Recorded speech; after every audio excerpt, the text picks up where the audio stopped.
Hey everyone, today I'm going to be looking at the Diamond Select Toys Invincible Deluxe Action Figure from the Amazon original TV show Invincible. And before I get into the action figure, I'd actually like to take a look at the box because I've been forgetting to do that with my past reviews. So first, right here on the front you can see Invincible with all of the accessories he comes with. You can see Amazon original with a still from Invincible. On this side you get window with Invincible at the top and a still from the show on the bottom. On the back you get another Invincible logo and read-ups on, you get two pictures of the figures and read-ups on the characters. Here is one for Invincible, pause if you'd like to read that. One for Omni-Man 2, but I don't have him, but if you would like to pause and read, go ahead. And then on the other side of the box you get Invincible at the top again, another window, and number 1 for 1 in the series.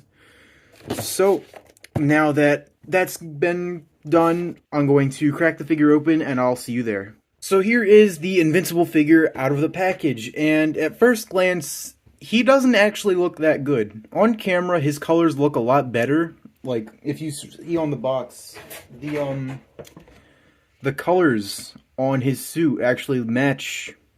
I guess it doesn't really show on the camera anymore, but the colors, the blue matches a lot better to the blue in person that I'd like, and the yellow is a lot more vibrant and less of a dull mustard yellow. But honestly, I do kind of like this figure. It's, you know, I don't think there's actually much paint on this figure. He's a lot of separate indents. Like, with the gloves, I'm pretty sure there's a separate indent. With the little symbol here he has, that is definitely a separate indent. You can see here with the line, like, I don't think any of that's really paint. And he matches the art style of the show very well. I've read the Robert Kirkman comics, the Invincible comics before. It's a slight art difference, but I do tend to prefer the comic style a little better, just because the TV show, this version is just a little bit of a simplified thing. So before I get into any further with the figure, I'm going to take a look at the accessories real quick. So out of the box, Invincible comes with a nice Diamond Select stand, flight stand. It's okay.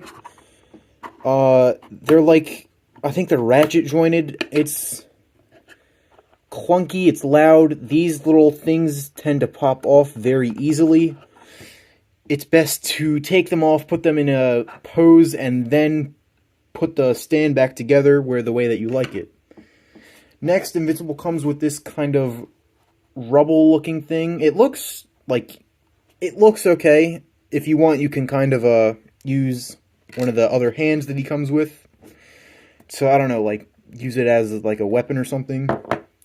Next, here are the hands that he comes with to grip things. These look odd. So, just the way that these are kind of sculpted with the individual fingers, it's very blocky. Yeah, it's just very blocky, and I don't know, it just doesn't match the rest of the figure. Comparing it next to the fisted hands that he comes with a pair of these. These look great, and they match the figure a lot better than these grippy hands do. I feel like the grip hands are just a bit big, and the fingers are very rectangular. The next set of hands he comes with are a set of flight hands. These also look okay. I'm still not very used to this yellow color. And the skin tone also. It's all throughout with the skin tone is very pale, and I don't like that.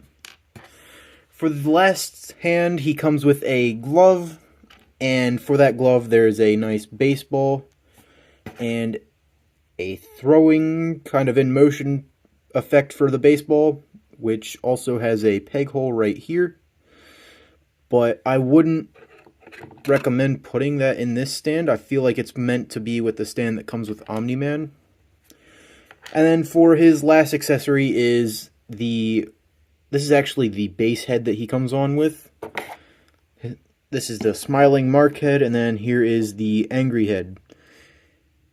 I'm keeping this on because this is very hard to actually take off of the figure, and I've seen that people have broken these before just at the neck, and I don't want to go through that. So that's all the accessories. I'm not switching this head off.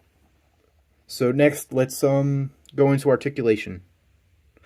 So for articulation, it's very limited with this Invincible figure. I was going to get the Omni-Man, but there are some things that I just already don't like with that figure from promo images, and they have both of them have the same articulation. So both of them, I think Omni-Man can look up a little bit more, but Invincible can barely look up, like just barely. I don't even think he can look down. There's no head tilt. He can look left. He can look right. Not a lot of ab crunch at all. Like, if you want to try and take this off, heat this up, and take it out, Dremel it a little bit, you can do the same with the head for better articulation. I'd recommend doing that on your own time and if you really want to. But he does not really pivot back at all. He can swivel to the sides, do a full 360. His arms, yeah, they go a full 360 around. Single jointed elbows, which I don't mind, but I would have liked Diamond Select to do double jointed just because he's a very dynamic character, and it's just very hard to get him into a punching pose that would look good. This annoys me. Next, there is the horizontal hinge on the hands. It's every single hand has this horizontal hinge. I don't know if it just seems brittle, but it's not, but I would still be careful with these. Next, for leg articulation, this is just really odd. So, you can already see, he kicks out this far, can kick back a lot, which I do like. He can kick back a good amount. But this, it's just so odd. Bringing in a Marvel Legend, this is like the old, whatever the old Mattel DC collectibles were. It's just odd because you kick out and you get a nice gap there. But, like, just, it looks so weird if you want to take pictures from somewhere. Next, he does have a thigh swivel on both legs. Again, single jointed knees, which I actually don't mind that much. And then he does have ankle pivot, can go up and down. So, Invincible stands at just at 7 inches tall. His legs don't actually close in that well. That's not really something that bothers me, but I have seen that it does bother some people, that the legs don't just close in all the way. And next is size comparisons. So here is Invincible standing next to some other 7-inch kind of overpowered superheroes. So here is the McFarlane Toys My Hero Academia Wave 1 All Might. This is the NECA The Boys figure of Homelander.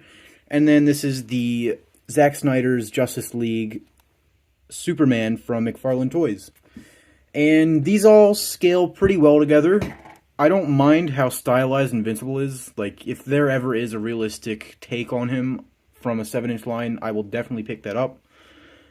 But I'm perfectly fine with how he looks next to everyone. And already, like, he'll look amazing on the 7-inch shelf. And then for the last size comparison, here he is next to a standard Marvel Legend, the Marvel Legends Retro Spider-Man. So for my final thoughts on this figure, he's just okay. He has limited articulation, which I'm pretty sure Diamond Select is kind of known for. I like the accessories that he comes with, but this stand, it's very flimsy. It's like you're better off just kind of buying your own stand, or just, yeah, buying your own stand. Use a McFarlane Flight stand. These are, any type of stand would probably be better just because of how much it breaks. His limited articulation isn't that much of a problem for me, but, you know, it would be a lot better that if he had more articulation, it'd be easier to get him into flight poses, into fighting poses. And the indents, like the paint, the lack of paint doesn't bother me.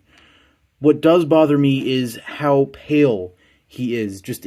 It's very annoying how pale he is, and that's probably what's going to stick out the most if you see him on a shelf. He's going to be very pale. Like, his colors already stick out, but just compared to everything else, his skin tone is almost white. His goggles, like the goggles on his head, I don't mind them. It's just, this figure kind of does require a good bit of work if you want to have fun with him. The torso and head, I would, if you want to, I would definitely recommend to Dremel it out. I would recommend painting the skin tone correctly. Maybe repaint the eyes and give like a blue sheen to them. I am having fun with this figure. You know, I've loved Invincible for a good amount of time now, since the show came out, since I started reading the comics. He's been so fun to play with. Like, I've only had him for a day, and he's so much fun. It's just, you know, he could have been a lot better. So, it's definitely a hard 6 out of 10 for me on this figure. So, thank you for watching my review on Invincible.